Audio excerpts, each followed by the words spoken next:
Boa tarde a todos, os que resistem.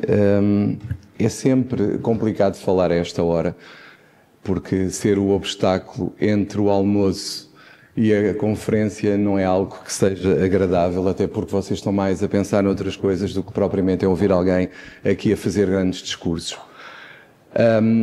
Em primeiro lugar, naturalmente, gostaria de agradecer à Advocados a oportunidade que me dá de vir aqui fazer o encerramento, embora de forma ingrata, como eu referi no início, mas é sempre um gosto de estar aqui, até porque eu e a Advocados fomos alvo de alguns ataques durante e antes da campanha eleitoral e por isso também para mim é significativo estar aqui hoje. Creio que são muitos os desafios, como o professor Vera Cruz disse, que nos esperam, a mim e ao meu Conselho Geral, relativamente à advocacia. A advocacia está numa encruzilhada óbvia e que todos compreendemos e que é preciso tomar bastantes decisões que vão impactar em todos nós. A primeira garantia que eu deixo aqui, e também foi outro dos ataques de que eu fui alvo, é que comigo não há a separação entre advocacias, não há a separação entre a prática societária, nem entre o apoio judiciário, nem prática individual e a prática societária, ou outra qualquer distinção que queiram fazer. Sempre defendi uma única advocacia. Cisões artificiais criadas por fins políticos e demagógicos não contem comigo, não as farei, porque sempre defendi e sempre defenderei que todos somos advogados, independentemente da área de prática e das diferenças que não nego que existem entre essas áreas de prática e por isso serei o bastonário, como já disse várias vezes, de todos e não só de uma parte da classe, muito menos contra outra parte da mesma classe. A inteligência artificial que foi aqui falada levanta-nos diversos problemas. Ainda durante esta semana, no âmbito da procuradoria ilícita, estava-me a interrogar sobre a possibilidade de haver procuradoria ilícita praticada, por exemplo, pelo ChatGPT, que é uma questão. É algo que teremos que refletir, não nestes termos óbvios, não vamos estar aqui a processar, entre aspas, o ChatGPT, mas não deixa de ser curioso o risco que daí advém.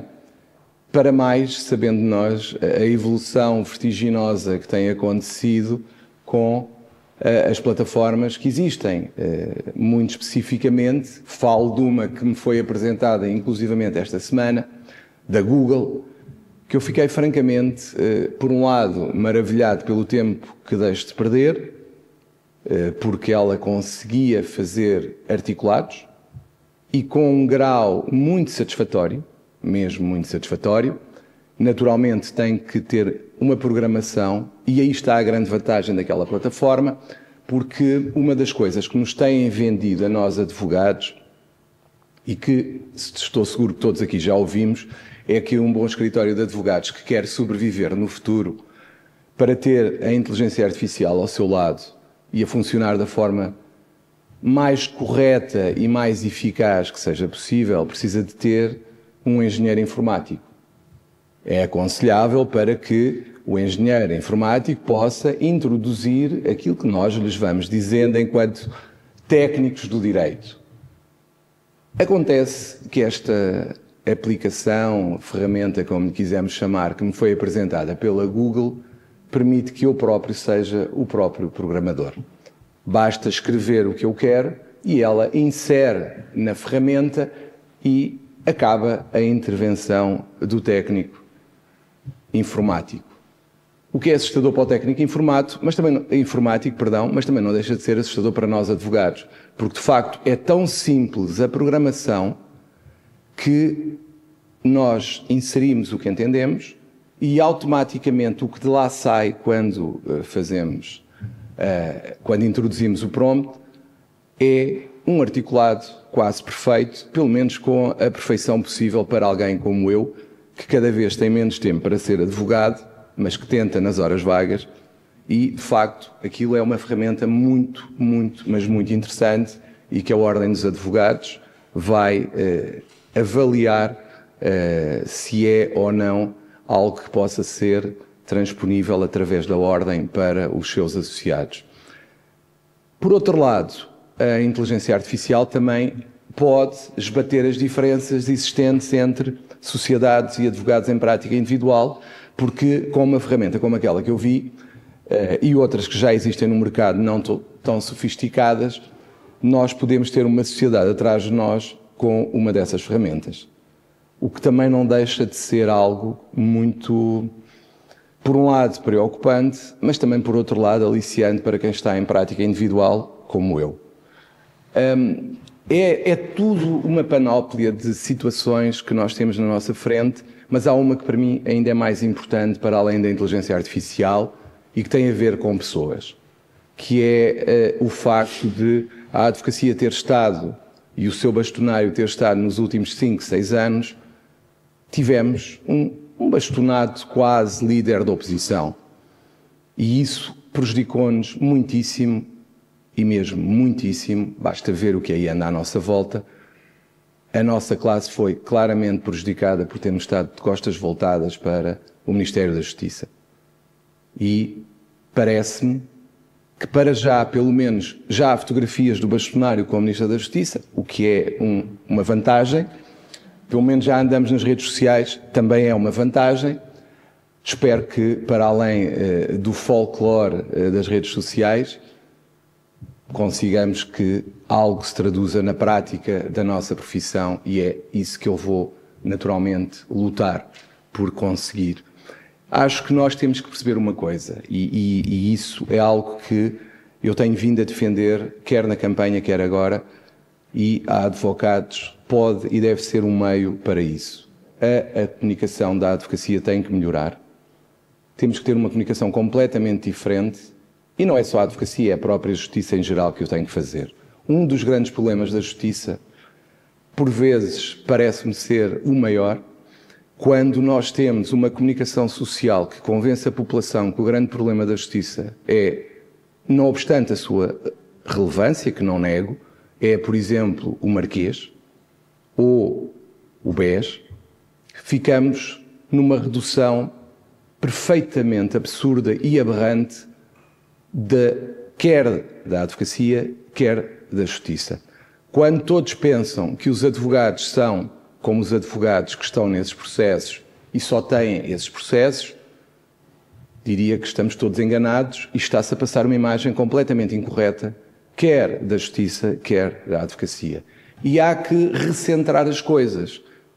E há que, eventualmente, utilizar os mesmos meios, ser um pouco mais marketeer, para conseguirmos chegar às pessoas e explicar às pessoas que há mais vida para além do BES e do Marquês. Por muito interessante e importante que não nego, volto a repetir, que sejam esses processos. O que é fundamental neste momento é que nós consigamos explicar às pessoas que o que impacta mais, por exemplo, a vida das pessoas é quanto é que vão pagar de prestação de alimentos. E porque o que importa também a quem não recebe essa pensão é quando é que eu vou conseguir que o tribunal o obrigue ou a obrigue a pagar a pensão de alimentos. E isso impacta mais do que qualquer Marquês ou BES. E parece que andamos todos numa névoa e acreditamos que a justiça é só um desses processos ou vários desses processos. Por muito interessantes que sejam em termos mediáticos, as pessoas têm que perceber que o que importa na vida delas é o que está diariamente ao lado delas.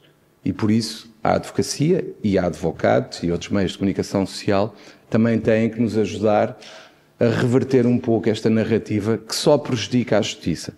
Porque a justiça, sendo identificada com esses processos, acaba por, naturalmente, ser identificada com todos os defeitos e as dificuldades que eles enfrentam, porque uma coisa é analisar e julgar um processo como o Marquês, outra coisa é resolver o problema das pessoas quanto ao pagamento de uma prestação de alimentos. E isso cabe-nos a todos alterar a forma como as coisas são vistas. Porque, de facto, é óbvio que nós vivemos num país em que quem fica em segundo lugar parece ter ganho eleições. É verdade, acontece. Mas aí só temos que dar os parabéns a quem consegue convencer as pessoas disso. que é um pouco o mesmo, estabelecendo o paralelo com o que se passa na comunicação social, que por força de algumas manchetes também convence as pessoas que a justiça é o Marquês e o BES. O paralelismo é o mesmo. Cabe-nos a nós tentar colocar as coisas no seu devido lugar, e eu diria que isso é uma tarefa que deve ser objeto de grande análise, quer da Advocatus, quer da Ordem dos Advogados, porque isso é essencial para a própria credibilização da justiça. Porque, reparem, a descredibilização da justiça não serve à sociedade, só serve àqueles que querem aproveitar buracos, desinformação e fake news para fazer passar uma mensagem para, num caso, se a atuação do Ministério Público interessa ao meu partido, o Ministério Público é fabuloso, é fantástico, é o melhor investigador do mundo, desde o Sherlock Holmes, que não víamos ninguém tão bom a investigar. Se por acaso é na minha casa que andam a ver coisas, eu venho para a janela, grito para a comunicação social e, obviamente, o Ministério Público é um crápula e está, naturalmente, vergado aos interesses políticos que me querem destruir. Isto é, muito simplisticamente, vão dizer que um bastonário da Ordem dos Advogados talvez não devesse simplificar tantas coisas, mas eu acho que é isto que temos que assumir publicamente que se está a passar. O Ministério Público, obviamente, que não é partidário, não quer dizer que não haja influências, também não sou ingênuo ao ponto de dizer que elas não existem, mas tentar partidarizar tudo é um erro que só serve os interesses daqueles que querem minar as instituições. E por mais que queiramos, por menos que gostemos do Procurador-Geral da República, do bastonário da Ordem dos Advogados, da Ministra da Justiça, é essencial termos uma justiça forte e credível. E só essa vai servir toda a gente, vai permitir uma convivência social que, como vemos à nossa volta, não é propriamente o mais fácil neste momento.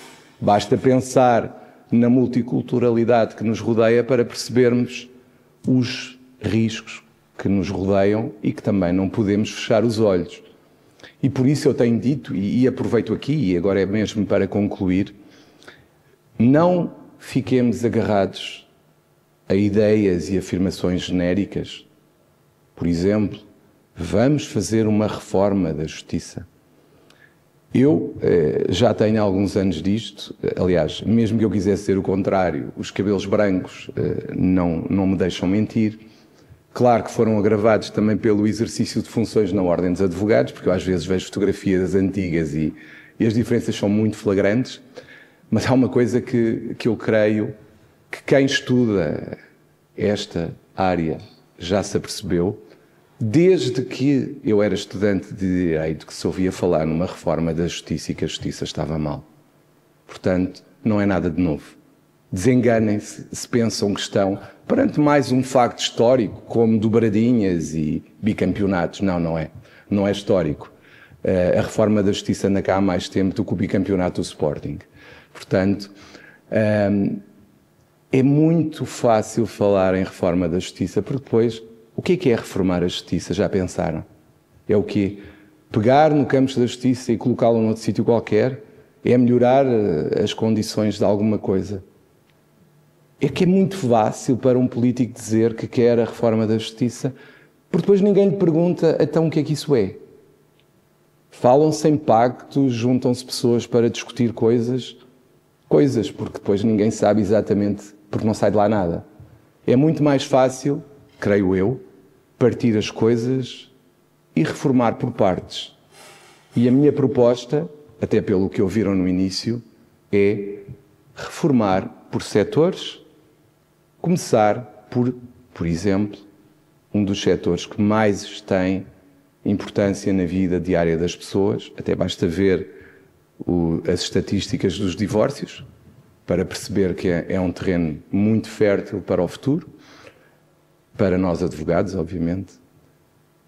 Vejam bem se não era mais importante, por exemplo, assegurar que em todos os tribunais existem salas para as crianças. Não raramente, quem anda nos tribunais de família assiste a crianças sozinhas num banco de tribunal. Felizmente há alguns exemplos, também tenho que o referir, que já têm essas salas, mas há outros que não têm. O Campos da Justiça, por exemplo, não tem. Assistimos a crianças sentadas sozinhas, não sei, às vezes a aguardar para falar, outras vezes a aguardar que alguém as venha buscar. Isto não é digno. Qual é a imagem que fica da justiça para uma criança que é deixada assim, abandonada, num tribunal? Não será boa. Depois, mais à frente, se calhar vamos preocupar-nos com isto. Vamos preocupar-nos com esta situação quando os nossos carros forem assaltados, as nossas casas forem assaltadas ou outra situação qualquer menos própria, que não é lícita em termos penais.